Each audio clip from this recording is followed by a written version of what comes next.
गिबिसिनथारावनो सोरजिगिरि बिफा इसोरखौ हाजासे हामबायहोनो दिनैनि नैबे फुंबिलि समाव नोंथांमोन बयखौबो बे इसोरनि बोसोनखौ खोनासंनायनि थाखाय बे इसोरनि बोसोन खोनासंनायाव सम होनायनि थाखाय इसोरा नोंथांमोन साफ्रोमनोबो बोर होथों आरो नोंथांमोननि नखराव नोंथांमोननि लाइफआव अरायबो लोगोसे थानानै दैदेनफ्लायथों। फै दायो बोसोननि फारसे थाङि। आं बुंनो लादों जाहैबाय साजि सिख्लाफोरनि फिदिंनाय बाथ्रा। नोंथांमोना बेखौ माथाइनि लिरनाय 25 अध्याय 1निफ्राय लानानै 12 पदसिम नायोब्ला नोंथांमोना नुनो हागोन, नाथाय आं एसेग्राब गोलाव फरायलिया आरो बे बाथ्राखौ नोंथांमोना मिथिखागौ, नोंथांमोना खोनाखांखाबाय बे फिदिंनाय बाथ्राखौ। आं गुसुङैनो बेखौ बेखेवनानै होनोसै नोंथांमोननि सिगाङावहाय। सानसे समाव दाफासे जायगायाव साजि सिख्लाफोरा हौवा गोदानखौ लोगो हमनो थांदोंमोन। बिसोरनि मादाव साबाया जाम्बि आरो साबाया सियानमोन। जाम्बि साबाया जेवारिखौ लादोंब्लाबो लोगोआव गुबुन थाव लादेरबावाखैमोन, नाथाय सियान साबाया जेवारिजों लोगोसे गुबुन दिंगिफ्राव बुंजाफा थावबो लाफादेरदोंमोन। हौवा गोदाना सफैनाया गोबाव जानायखाय बिसोरो थेन्थनानै उन्दुलांदों। जेब्ला हौवा गोदाना सफैयो अब्ला हर गेजेर जाबायमोन आरो साजि सिख्लाफोरा गाव गावनि जेवारिखौ थामथिम खालामनो हमदों आरो बे समाव जाम्बि साबानि जेवारिनि थावा गैलियामोन। आरो बे जाम्बि सिख्लाफ्रा जेब्ला थाव बायनो थाङो अब्ला हौवा गोदाना सफैबाय आरो थामथिम जाखानाय साबा सियान सिख्लाफ्रा हौवा गोदानजों हाबानि बसाव हाबबाय आरो दरखौ फांथेबाय। उनाव जाम्बि साबाया सफैनानै बेबादि होनबाय, फोरबु दे जोंखौबो हाबनो होदो। अब्ला हौवा गोदाना होनदों, ओहो, नोंसोरो हाबनो हाथारा, मानोना नोंसोरो सोर आं सिनाया। आं दिनै बिनि गेजेरजों बेखौसो बुंनो नागिरदों दि नों दानो जुदि थामथिम जाखायाबा, दानो जुदि गोसो सोलायखायाबा, जेब्ला जिसुआ नैथि बार फैफिनगोन नों थालांनांगोन। जिसुनि फैफिननाय समनि सिगां जुदि नों गोसो सोलायाबा नों थालांनांगोन। जेरै बे साबा जाम्बि सिख्लाफ्रा हौवा गोदान फैनाय समावसो हाखु दाखु थामथिम जादों, हाखु दाखु थाव लायनो थांदों, मानोना समबादि बिसोरो थामथिम जायाखै। नंगौ, थामथिमखौलाय बिसोरो जादोंमोन, थावखौबो बिसोरो लायनानै फैदोंमोन, नाथाय बे समाव समा बारग'लांबायमोन।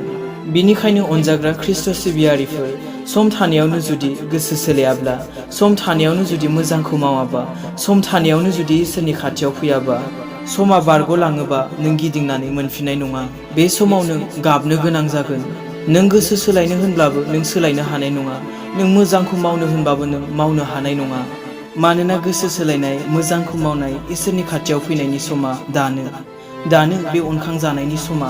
नाथाय बे अनखांजानायनि समा जेब्ला बारलांगोन नों गाबबाबो गोसो सोलायनो हानाय नङा, नों गाबबाबो मोजांखौ मावनो हानाय नङा। नंगौ, बे साबा जाम्बि सिख्लाफ्रा थावखौ लानानै गिदिंनानै फैफिनदोंमोन, नाथाय बिसोरो समबादि मावाखै। थिग बेबादिनो नोंबो गोसो सोलायनो हागौ, नाथाय नोंनि गोसो सोलायनाया गिदिर बाथ्रा नङा। गोसो सोलायनायजों लोगोसे नोंनि मावनायासो गिदिर बाथ्रा। बिसोर साबा जाम्बि सिख्लाफ्रा थावखौ लानानै फैनानै बेबादि गाबज्रिफैदों, फोरबु दे जोंखौबो हाबनो होदो। अब्ला हौवा गोदाना होनदों, ओहो, नोंसोरो हाबनो हाथारा, मानोना नोंसोरो सोर आं सिनाया।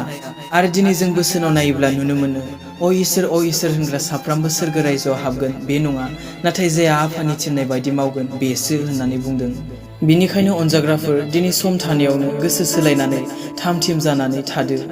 सम थानायावनो गाज्रि आखल आखुनिफ्राय गिदिंफिननानै फोथायनायाव नांथाबनानै थादो। दिनै नोंनि फोथायनायासो नोंखौ बासायगोन। रावनिबो फोथायनाया नोंखौ दिनै सोरगो रायजोआव लांनो हाया, बासायनायखौ होनो हाया। दिनै बे साबा सियान सिख्लाफोरनि आखायाव बे जोंबाय थानाय जेवारिया थानायनि थाखायसो बिसोरो हौवा गोदानजों लोगोसे हाबफानो मोनदों, नङाब्ला बिसोरबो हाबनो मोननाय नङामोन। आरो जेवारिया जोङालासिनो जुदि हाबनो मोनोमोनब्ला बे साबा जाम्बि सिख्लाफोराबो हाबनो मोनगौमोन। दिनै जोंनि जिबनाव नायोब्ला बे जोंबाय थानाय जेवारिया जाहैबाय नोंथांनि फोथायनाय, आंनि फोथायनायसो। आरो दिनै बे जों गाव गावनि फोथायनायासो जोंखौ बासायगोन। बे फोथायनायानो जाहैबाय जों साफ्रोमनिबो जिबनाव जोंबाय थानाय मोनसे जेवारिफोर बादि। आरो बे फोथायनाया थानायनि थाखायसो बिसारनि दिनाव नोंथाङा इसोरनि फिसाला फिसाजो होननानै मुंख'जागोन। आरो बे जोंबाय थानाय जेवारि बादि नोंनियाव फोथायनाया गैयाब्ला नोंखौबो बुंगोन बे समाव आं नोंखौ सिनायथारा होननानै। बिनिखायनो अनजाग्रा खृष्टियान इयुथ जोहोलाव सेंग्रा सिख्लाफोर, सम गैलिया लोंग्राजों लोंफाबाय थानायनि, सोबग्राजों सोबफाबाय थानायनि, गाज्रि राव बाहायग्राजों बाहायफाबाय थानायनि, बुंफाबाय थानायनि, थगायग्राजों थगायफाबाय थानायनि। नाथाय बेनो सम गिदिंफिननायनि, मोजांखौ मावनायनि, बेनो सम इसोरनि खाथियाव फैनायनि, गाव गावनि पापखौ निमाहा बिनायनि।